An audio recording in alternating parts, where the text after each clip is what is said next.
The first talk is by Dietmar Berlinger, and I don't know what he will talk about. Okay, so we start. So this is about a game form that doesn't really have a name, so we call it second-order games now. And it's something we work on with Eric Grill and Joko Banan. And so the underlying game form is something that you know very well. It's just like an extensive game. So we have a game tree, and so a turn function telling this is player 1 who chooses, and this is player 2 who chooses, and that's it, so a plain tree. And then we know what strategies are. So, strategies are prunings of this tree. Here player 1 chooses to prune this branch, and then we get here, and then, a player 1 strategy cannot prune anything from a node that doesn't belong to him. So we'll continue like this. This is the pruning that comes out of the choice of player 1. And then we are interested in the set of terminals that are reached in such a pruning. So in this case, we would refer to this as the outcome of our game. You speak a little bit Up, okay. So we are interested in the terminals that are reached through a strategy. So this is another strategy, another set of terminals. And the only new thing is that we don't look at point-wise outcomes, but we look at sets. And in the simplest case, we would talk about a set of, an outcome set of being winning or not. So we give a collection of sets, and then to win, you have to prune the tree so that you get exactly into one of these sets. And the reason why we're interested in these games is that they are the natural Hintika games that you get if you take first-order logic and add the independence axiom that Pavel was talking about. So we quantify, we go down the syntax tree, and then when we come to an atom, it says variable x was chosen independently of the variable y. So you have to talk about sets of variables, and this is why we look at sets of outcomes. Okay, and this logic is actually as expressive as existential second-order logic, so it captures NG on finite structures. And it is a development that started with independence-friendly logic, but independence-friendly logic was defined with Hintika games that were imperfect information games, with imperfect recall, but somehow games that you could play. And now we have games that you can't really play. You have to show your strategy, you don't play, you don't follow steps. So one point is that imperfect information is very easy to express in second-order games. All you have to do is to take, for example, this is a strategy in the second-order game, but it's not an imperfect information consistent strategy. So you would not be interested in such kind of outcomes. Instead, you would be interested in this kind of outcomes that respect the indistinguishability of these two decision points. So all you have to do is to look at second-order games where the winning condition has only consistent sets. And this can be described easily. It's a labeling of the graph that tells you which sets are consistent and which not. So, what we can see is that imperfect information and imperfect recall and whatever you would assign naturally to an extensive game form can be embedded, into second-order games. And actually you can do more, so you can write very crazy dependencies. And so our question is, so if you're given a second-order game, when does it correspond to, for example, a game of perfect information, or when does it correspond to a game of imperfect information but with perfect recall, and when do we have plain imperfect recall? And well, essentially the question is to retro-engineer the information structure of a game looking at this game form, second-order game form, which is roughly like an effectivity form presentation of the game if we were in the two-player case. And then, okay, so the way I told the story, we have 3 game forms, so all the outcomes are different. Yeah. And it would be interesting to talk about payoffs, so you talk about outcomes via some homomorphic equivalent. And so the far goal of this is to be able to tell something about the structure of second-order games when we have infinite runs. I mean, this would allow us, for example, to tell if we see imperfect information game, whether it is equivalent to a perfect information game. So, well, that's the question. Well, okay, so we have 30 seconds for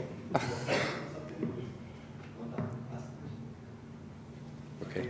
So then the next one also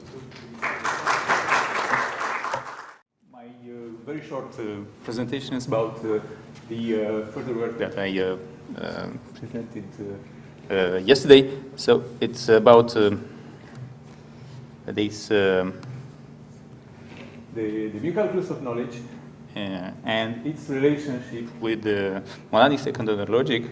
So monadic second-order logic enhanced. Monadic second-order logic enhanced with a set of predicates indistinguishability with respect to which agent.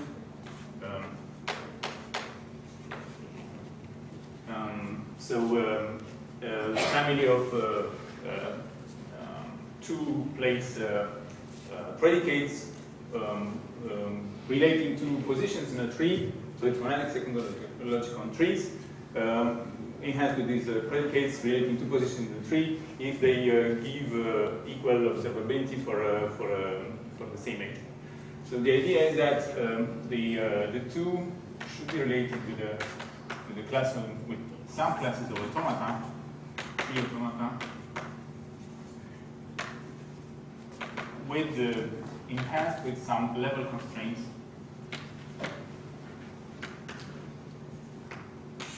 that could be that could serve as a means of encoding knowledge or indistinguishability properties. And if I give a simple example, suppose that we would like to encode the formula at some point.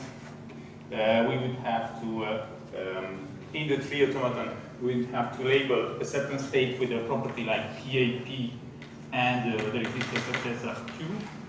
Then that would require the existence of a macro transition in the tree such that the successor, one of the successors of this state should be labeled with Q, where the others could be labeled with empty.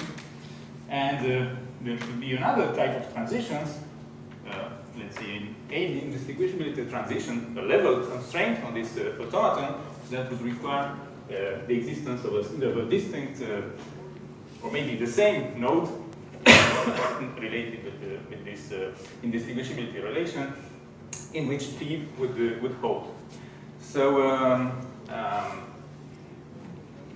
because of the needs to be closed for closure and intersection and fixed point and so on, the right construction should be in the sense of alternating parity tree automatic level constraints.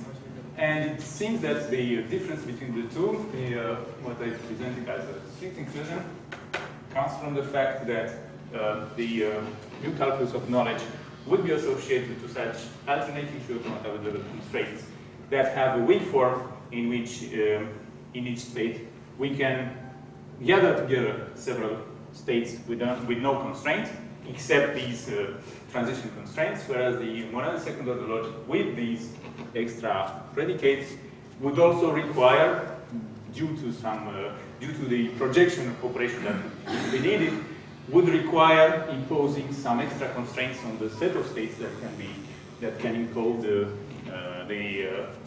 the positions in the tree. So it's roughly what I have to say. So it's very quick.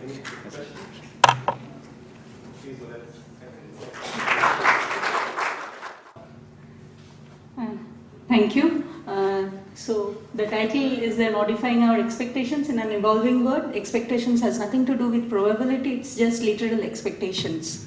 Okay, so this is an ongoing work with Hans Reinecke and Yanjing Wang from Beijing. So the moral of this talk is that protocols are everywhere. For example, like if the two Indians say hello to each other, they shake hands. The Europeans, they generally kiss on cheeks. If they're Dutch, they kiss on cheeks. Generally the Europeans kiss on cheeks twice. If they're Dutch, they kiss on cheeks thrice.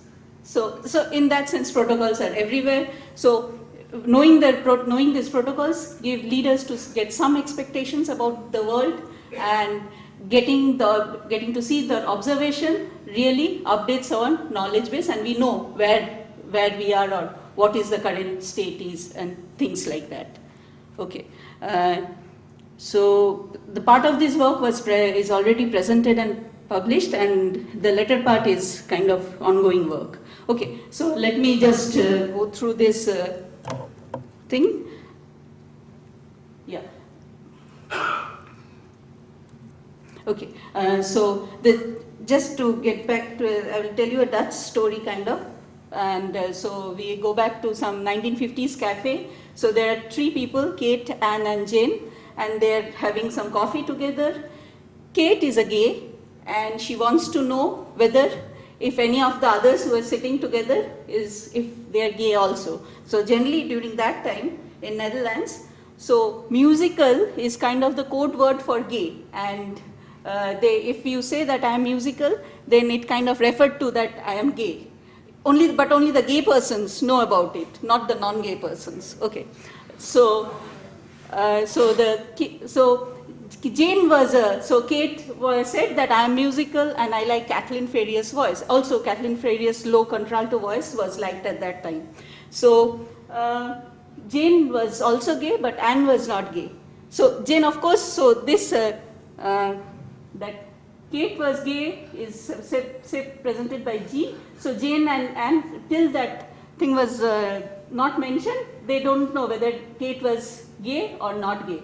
But so we update it with this kind of a protocol model, where if it's gay, then Kate would announce something like A, or if she is not gay, she would announce something like B. Jane knows this, but Anne, not being gay, doesn't know this. So we get some updated model of the knowledge state. So this is the current state, say. And now Kate announces that I am musical, I like Kathleen Ferrier's voice. Then of course it doesn't affect Anne's knowledge base, but Jane automatically comes to know, like it's reflexive. I haven't added the reflexive arrows. Jane automatically comes to know that Kate is gay. So in this model, this is the original model we started with. We can actually say something like, after being updated by protocol AE, which is represented by this, and after hearing that speech at A, Jane knows that Kate is gay, but Anne doesn't know Kate is gay. Moreover, Anne doesn't know that Jane knows whether Kate is gay or not. Okay, so this is the model that we had, and now we wanted to add factual changes to it. What are factual changes? They are kind of something like, you have a set of actions, and these actions kind of change the facts. For example, suppose P states that the door is closed, and then action A is the slamming the door. Then it doesn't really change anything. So this is how you present the function. Whereas if the switch is on and you toggle the switch, it actually changes the switch on, it goes to off, and from off it goes to on. So these added to that kind of framework would lead us to a kind of a presentation of representation or formalization of this 100 prisoners and light bulb, which says that there are 100 prisoners in say having dinner, and it was announced that there would be an interrogation where they would be interrogated in arbitrary order continuously, and the thing is there will be a light and the switch. They can only toggle the switch and do nothing, or announce that all the prisoners have been interrogated. If they announce it correctly, any one of the prisoners, they will all go free, and if they don't announce it correctly, they will all be executed. Now the question is, what kind of protocol can they have some certain kind of protocol? Okay, so we are not trying to solve this puzzle. We do have certain protocols in other works. It's already mentioned there are many protocols that could happen. One of the protocols is that the counter actually, they settle on for a counter who actually counts how many switches are toggled, how many times the switches are toggled, and the other just do the toggling of the switch. And there could be another protocol there where all the people can count. And so these can be represented as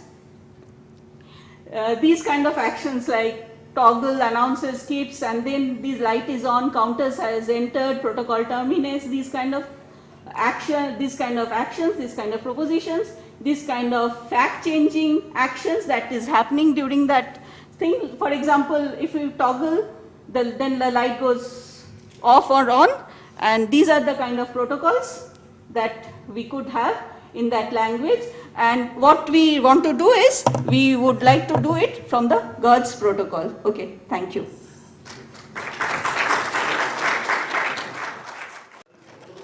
Also have to follow protocol to the next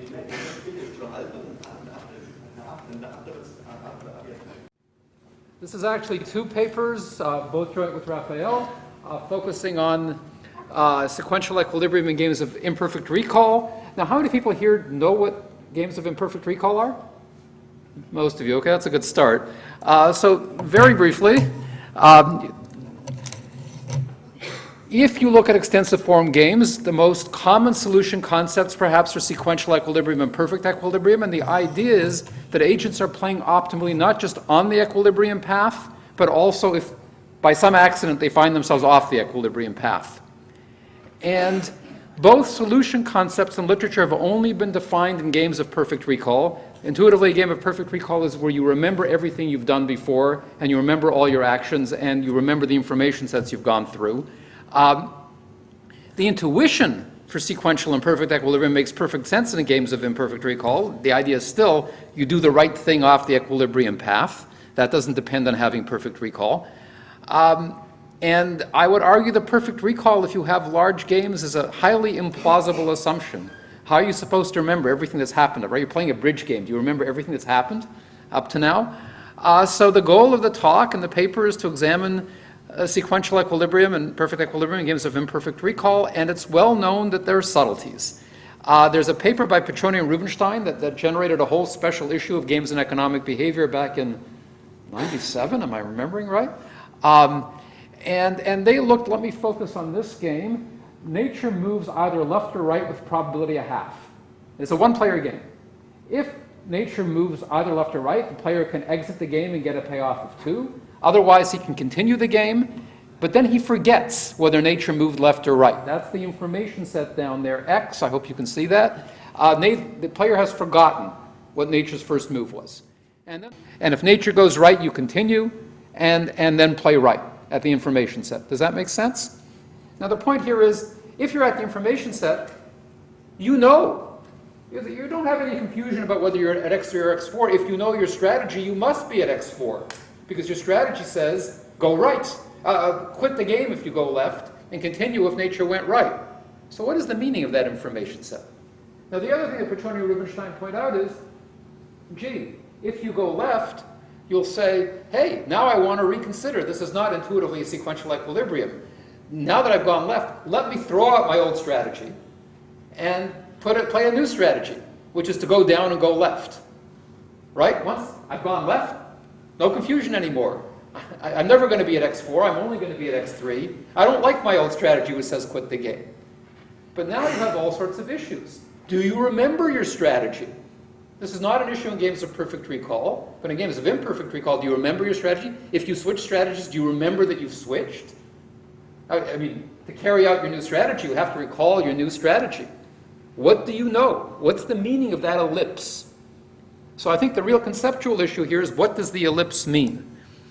And ultimately, I think the right way to tackle that is in a whole line of research that Raphael and I are pursuing on games that we model using Turing machines.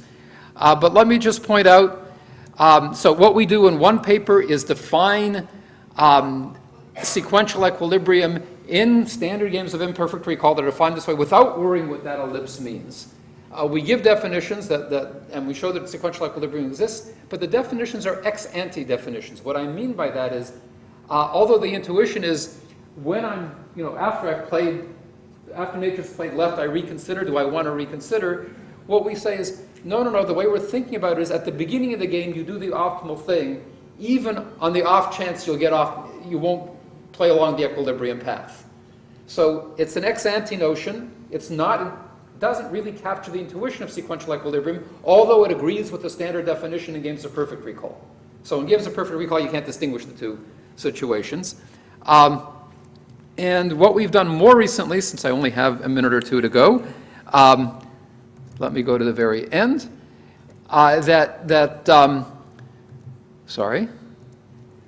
Zelton said game theory is concerned with the behavior of absolutely rational decision makers whose capabilities of reasoning and remembering are unlimited, and therefore in a game you must have perfect recall. Now, I disagree that game theory ought to be concerned with decision makers that might not be absolutely rational in that sense. I think they are rational, but given their limitations. So are you necessarily irrational if you have computational limitations? Well, if you have computational limitations, you might not have perfect recall, right? So I would prefer to consider rationality given limitations, and limitations we're particularly interested in are computational ones. We want to charge for computation and memory, and these definitions change drastically once we do that. Now you can rationally choose to forget, because it could be remembering costs something, and therefore the information sets become endogenous and they're determined by your strategy, and I'm done. Thanks. Next speaker is Avia Teifeld, and then afterwards is Roland. Okay, so you have the title here. This is joint work with Cassandra Spear, and you can read some of the abstract while I'm drawing this game. And okay, so we have an extensive form game with 2 players, okay, and the payoffs are 3-1, 1-2, 2-0, 0-3, and here it's 4-1. Okay, now, believe me, it looks like a centipede game, but it's not. This is a game due to field running. And what happens here is that if you compute things backwards by backward induction, then you see that player 2 wants to exit here because 3 is larger than 1. Then taking these payoffs here, then player 1 wants to exit here because player 1 prefers 2 over 0. Then player 2 would like to exit here because 2 is better than 0. And then player 1 wants to exit here because 3 is better than 1. Okay, but now the question is, of course, suppose this decision node of player 2 is reached. Okay, so what should player 2 think? Okay, so one thing that player 2 may think is that player 1 just made a mistake. Okay, and if player 2 continues, then as expected, player 1 will go down here. And so in this case, player 2 just should stick to the logic of backward induction and exit here. This is the logic which is epistemically characterized by common belief in future rationality. Whatever happened in the past, we throw away behind our backs. Okay? This characterization of backward induction is due also to Andres. Okay, another way to think about the problem is to say, wait a minute, is there a way to make sense of why the hell player 1 continued and player 2 found herself here? And then player 2 may think, player 1 could have gotten 3. Why in the world could player 1 have continued? Well, that's probably because player 1 is after this 4. Okay, so definitely player 1 is not going to continue and then exit, because this would only give player 1 2 instead of the 3 that player 1 could have gotten in the first place. So this means that probably player 1 wants to continue even here, okay, so as to get the 4 here. Okay. Now this is rational on the part of player 1, of course, only if player 1 thinks that player 2 is stupid and will go and will continue here and not here. But maybe player 1 is rational but thinks that player 2 is stupid. In this case, player 2 can say to herself, aha, now player one, I can take advantage of player one. Player one is about to continue here, then I should actually also continue here and exit here, okay? So that's the logic, and this will give me 3 instead of the 2 here. Okay, so that's the logic of forward induction. One way to formalize is this Peirce extensive form rationalizability, which Badigali and Siniscalzi characterized by rationality and common belief in strong rationality and common belief in strong rationality. Okay, this is a notion that involves forward induction as well. 2 very different ways to solve the game, and as you can see, also 2 very different strategies for player 2. Now, nevertheless, what is the outcome of extensive form rationalizability in this game? Well, that's, if player 1 behaves optimally, then player 1, okay, exits also here under, common belief in strong rationality. That is under Peirce extensive form rationalizability. That is, whether you do backward induction or whether you do forward induction, the outcome is the same. The outcome of the game is the same. The strategies are not the same, but the outcome of the game is the same. So, and this turns out to be a general result. In all perfect information games, in general positions, that is where the payoffs are different, that's the case. But up till now, we only had very indirect proofs for these results, okay? Badigali proved this on the basis of Kohlberg-Mertens stability. Chen and Mikali have a recent proof relying on the Church-Russell diamond property. Oman and Itayarieli recently have a proof based on Gretlein, again, an old result by Gretlein again about the independence of the order of elimination of strategies. Okay, so, and Andres himself has a proof relying on both going through the epistemic characterizations. These proofs do not give a direct insight as to why these 2 very different methods to solve the game give the same thing. Okay, so hopefully, okay, we are finally able to provide a direct proof that works on both notions, okay? And the paper hopefully will become available soon, and you'll be able to judge for yourself.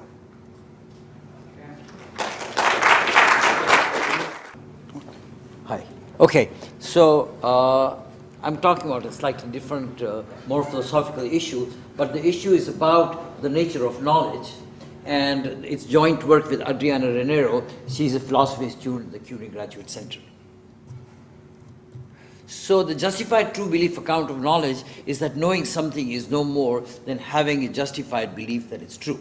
So, and in its being true. So P is known if P is true, P is believed, and the belief is justified.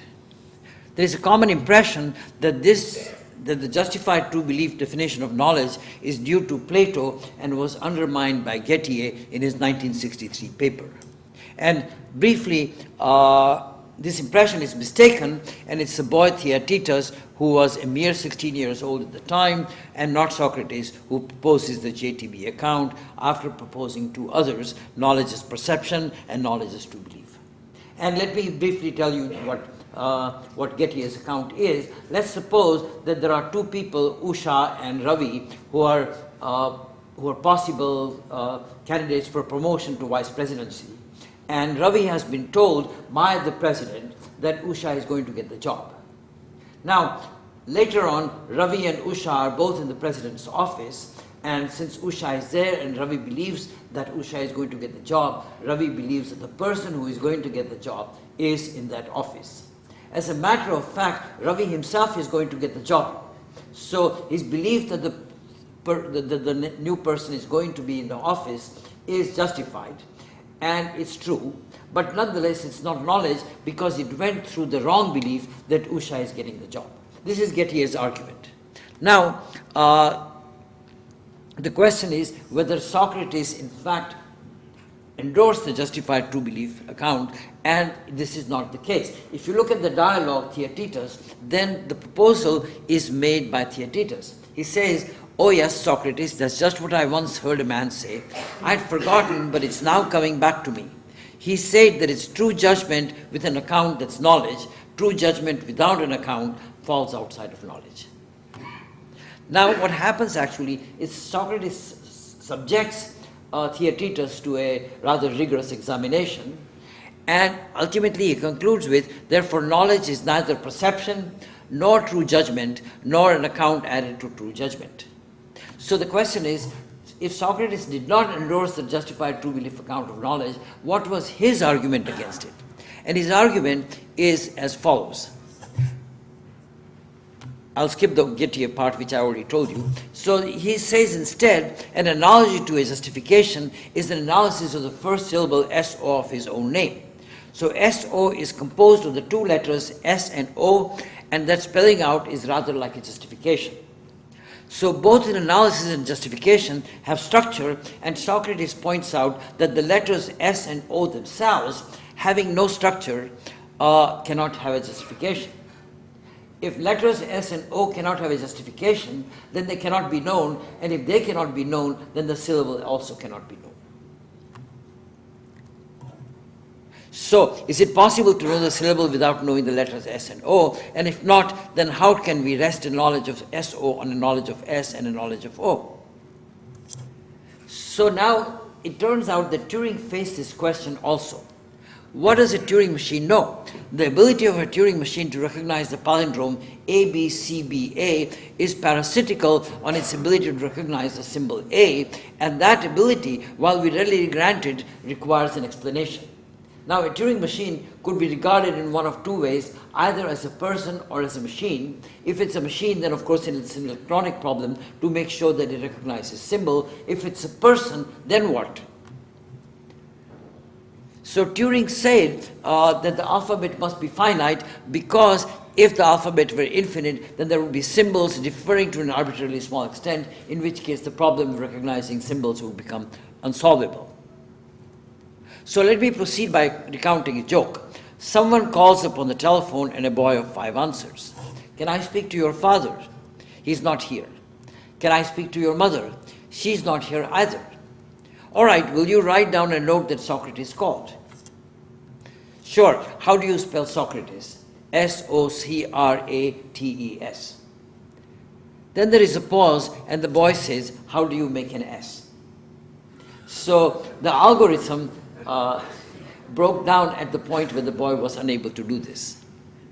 So the question is, how you explain complex things in terms of their parts, and these in terms of simple parts, till we reach bottom, then there is no further decomposition.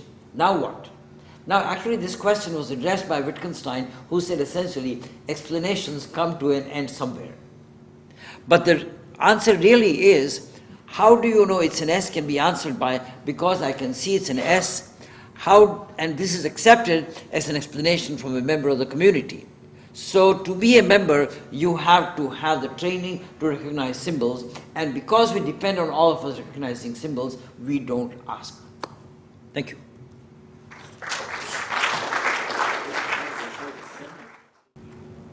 So I'm going to talk about reasoning in India.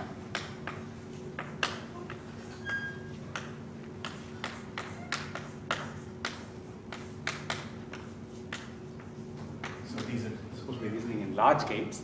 By large, I'm talking about games with a large number of players. So we fix some n players and think, say, n is 10,000.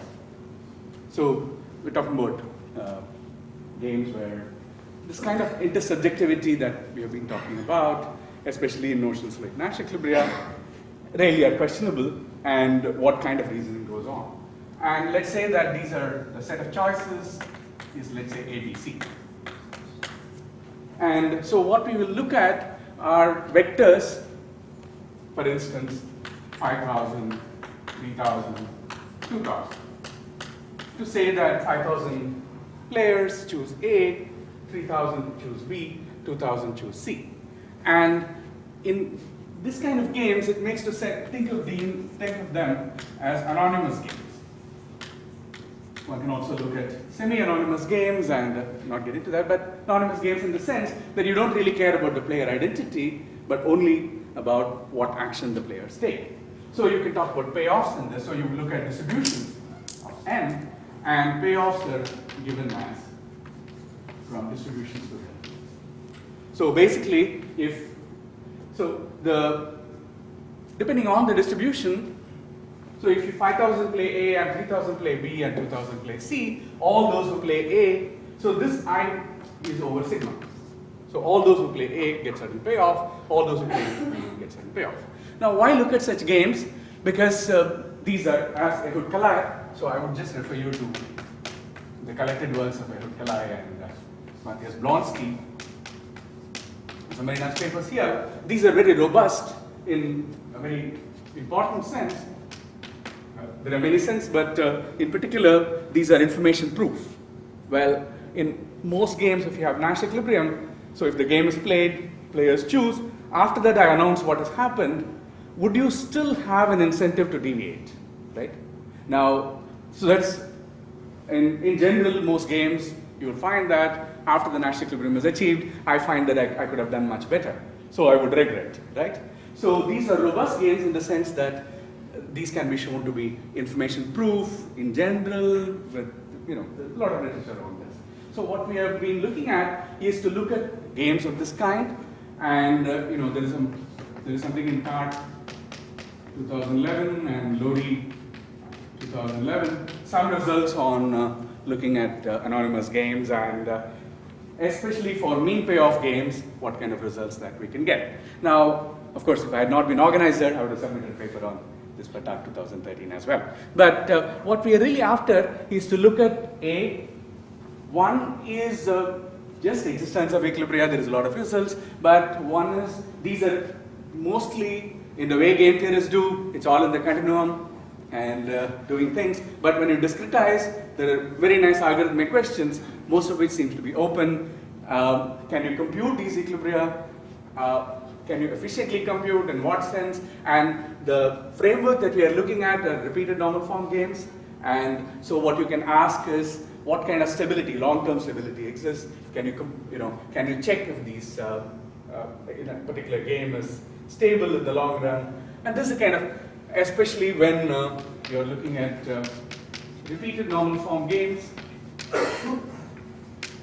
the main question that we have been studying is existence of equilibria in finite memory strategies.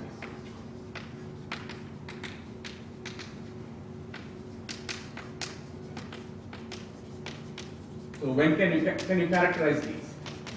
So for specific cases, we have some results, but in general, we don't know. This is one. More interesting question for me is, what kind of reasoning is going on in this? Is there some way to logicize what happens in these large games? And the kind of logic that we've been thinking of is, think of it as, sequence like this. So these are repeated normal form games. So think of it as happening in time, and each of these blobs here is one normal form game of this kind going on. So it's a first order structure where you have a first order logic with counting quantifiers. So we want to say that the number of guys who play A is greater than 2,000. The number of guys who play B is less than that. This kind of counting quantifier can be used to talk about these things. And then you use time to go forward. So it's basically a two-dimensional logic. Of course, if you set it up like that, you can't answer any good questions, so you have to control it a little carefully so that the expressiveness is decent. So this is the ongoing work on this. So this is just to describe the program we work on large games. Thank you.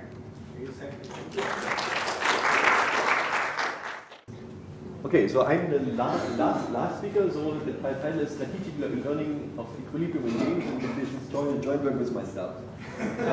So what is the foundation of Nash equilibrium? Okay, well, it's easy to compute. No, it's actually computational hard. Does it have nice epistemic foundations? No, actually not. And even if you like them,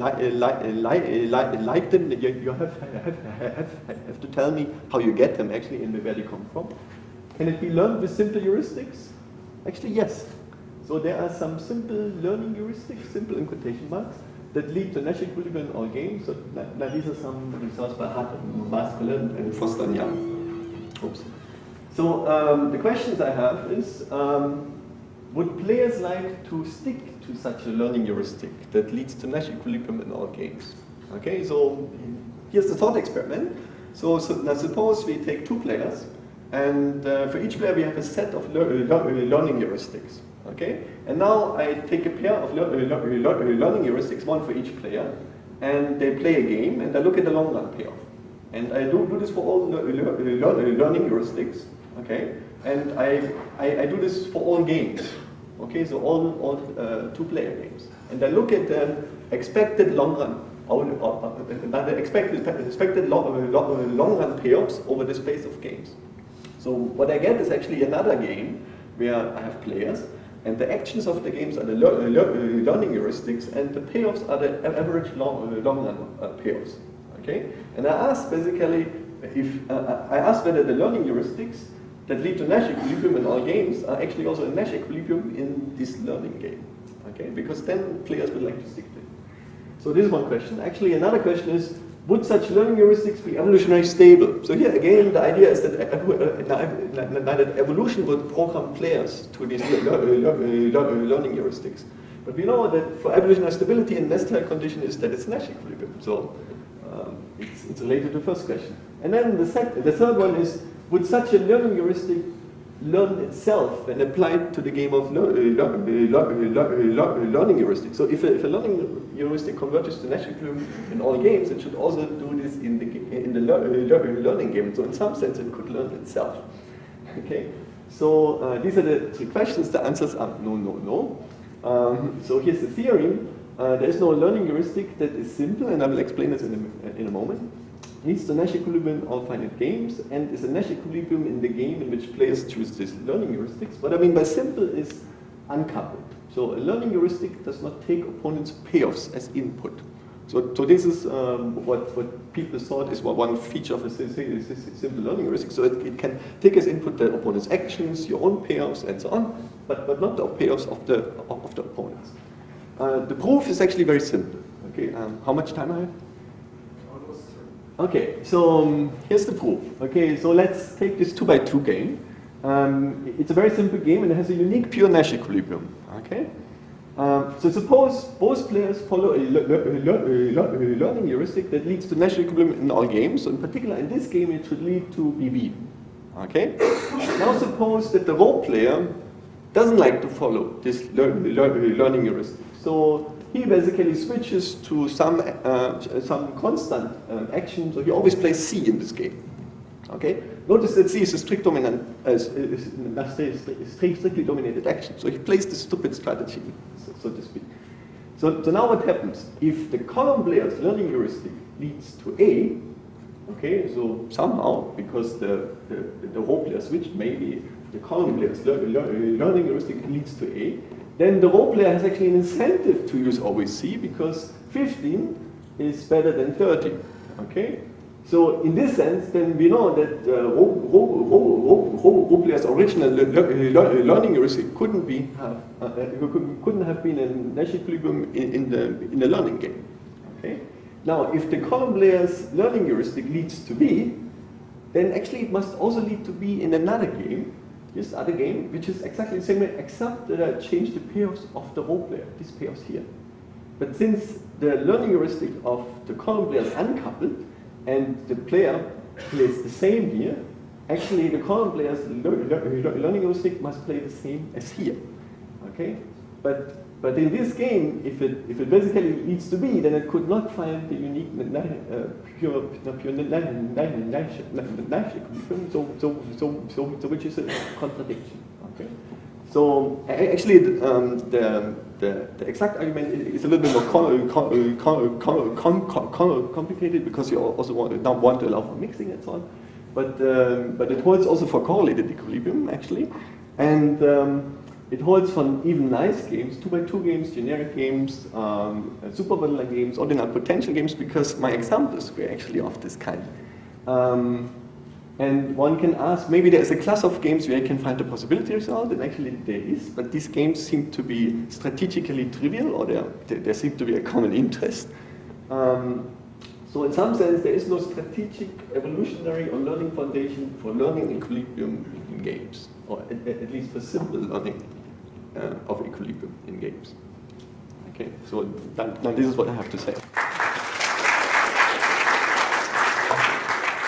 No, okay, so I'm the last speaker actually, so I would like to thank the Institute of Mathematical Sciences for their hospitality. Then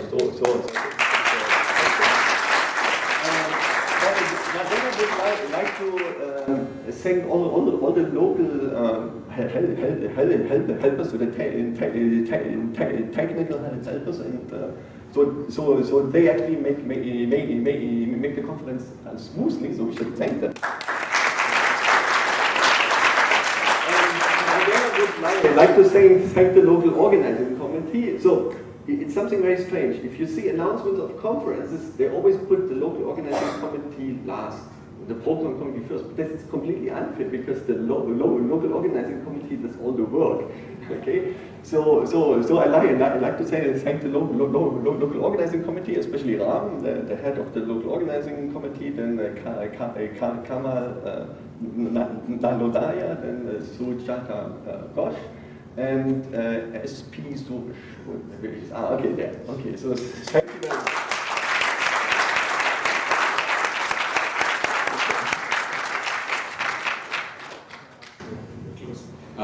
So again, on behalf of the committee, we would like to thank everyone for coming here. There is a group photo before